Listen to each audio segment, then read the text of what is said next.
funny. I used to dance tango when I was a teenager. I traveled around Europe dancing tango, and I danced tango in a couple of different communities in Argentina. And so I was hired to choreograph a tango for a circus production of Chicago. And I came in and I started doing the tango, and I saw the trapezes, and I was like, can I play on those, please? And the director was like, yeah, of course you can play on them, totally. In fact, I'll trade you circus lessons for this choreography and not pay you. And I was like, great, sounds good to me. So I started training, and I trained on a children's school on the West Coast called Le Cirque Center. So we were basically a company. We did musical theater, we did dance, we did aerial. So I started a program and started teaching classes. We were really learning a lot of what we were doing off of YouTube at the time. It was very improvisational. I mean, one of the things about these pieces of equipment, is that it's really a relationship that you develop with them. You get to know them, how they talk, how they move, how they feel, you know, which one is metal, which one is wood, how it feels on different parts of your body. And so even though I didn't really have a teacher, I was learning from the equipment, because our director didn't know enough to teach us much. Well, for me, it's always been the dance that inspired the circus, and not the other way around. I mean, I never had any interest in juggling or, you know, elephants or whatever. I like tight wire. I like, you know, I like acrobatics though. I like aerial. I like dance. I'm a very visual person, and so the visual of aerial dance really appealed to me. I love the silk. I love the tissue, the way it moves, and I love the fact that you can really do anything, because you're dealing with these things that are nothing, you know, a piece of wood attached to two ropes, a piece of rope, a piece of fabric, and you're really left with your imagination and your body to see what you can come up with. Essentialism is basically my nod to all of the other things I studied before I switched to circus. I was a politics major, and I've also done fine art, and I've done psychology, and I was doing international relations, and existentialism was a big one for me. Philosophy was a big one for me.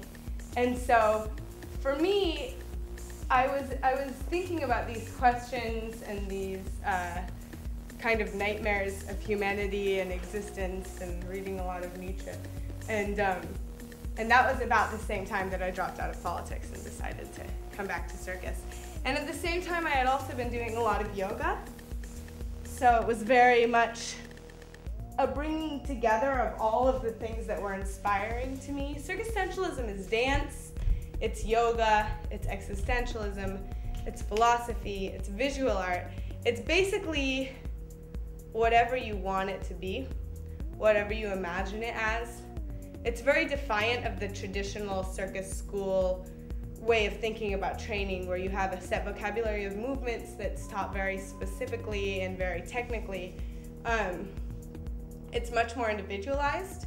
It's very much about finding your own voice on every piece of equipment. I mean, every student I get in here has something that calls to them in a way that the other pieces don't. And so they come in and they try things, they climb in the silk, they climb in the trapeze, they climb in the cloud swing, and they find a way of moving that's theirs, and a way of being here, a way of being present, that connects them to this experience. So that's what it's about. I mean, it's what existentialism is about. It's about experience, it's about presence, it's about being. I mean, I work with 4 different circus schools, so I do a lot of different shows with the schools, with the Trapeze Loft, with Streb, with the Skybox. But when it comes to professional work, when it comes to jobs, it's usually parties. It's usually warehouse parties, it can be restaurant parties, it might be an art gallery party, but it's all of these different party organizers who are inspired by art and who want to see performance, who want to see a visual, who want to see movement in the backdrop of their music. And as far as selecting who I work for, which has become much more of a conscious thing as I've learned more about this line of work, being a Brooklyn-based circus artist is a very distinctive lifestyle, and as I've learned that it really makes a difference who I work with, and I've found that being able to trust the people I work with, because you can't always, it is an industry that is very influenced by a lot of other industries, and there's a lot of mixing of people groups and music types and values and production costs, and we're either going to try to do the best we can by our performer, or we're going to try to get the most we can out of our performer.